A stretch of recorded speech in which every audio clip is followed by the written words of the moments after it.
How are you? Hope you're doing good. Today we are in the lesson number 13, that is Earth and the solar system. And here we are going to look into the part of universe. If I tell you the word universe, what do you remember? The sun, the planets, the star, the moon. Yes or no? And these are the celestial bodies. Okay. And in this lesson, there is an expansion how the universe was formed and who found it and how it got expanded and what are the other features of some planets. So let us get into the lesson. First, I have written the topic here, universe. So this is the main theme of the lesson. Okay. And here we have in the year 1927, George Lemaitre. So he was the man who found there is a universe. Okay. And there is a point which is not the end at all. It is stretching, it is expanding. There is no end for the universe. Okay. But during that time, nobody believed his words. But do you know one more thing? This Edwin Hubble was there, no?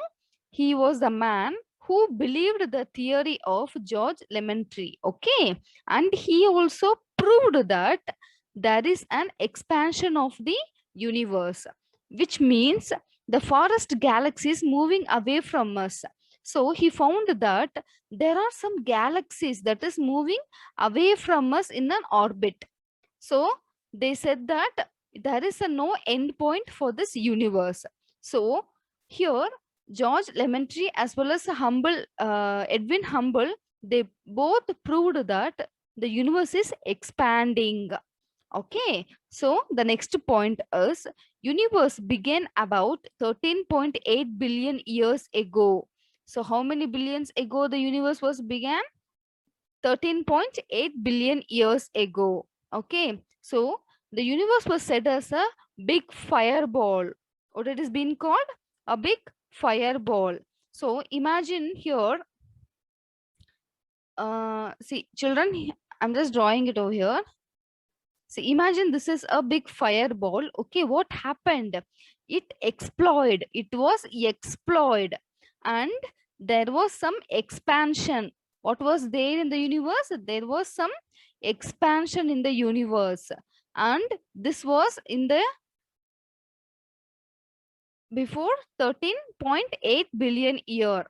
And the picture of this expansion form you could observe in the page number 104 in your book. So next we are going to look into the main part of stars. So let me zoom it up.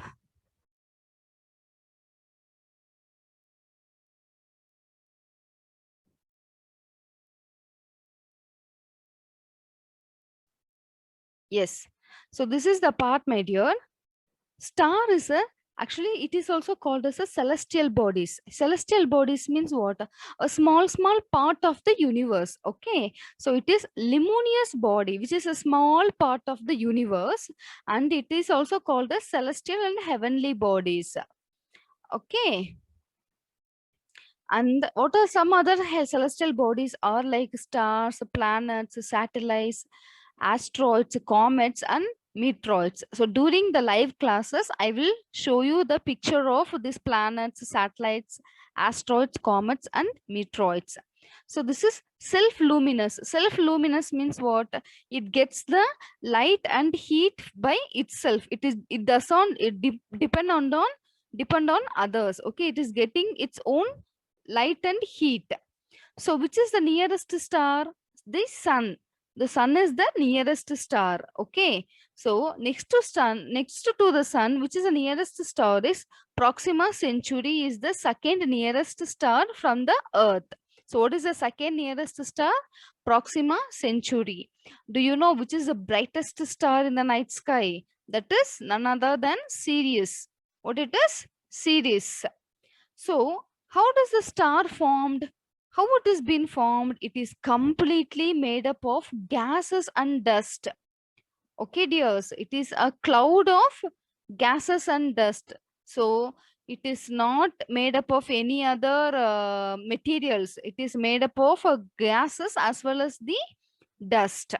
So how it forms is it is because of the force of gravity. So this formation has another name called nebulae. What it is? Nebulae. And next part is about galaxies and its expansion. We will see in the next class. Thank you.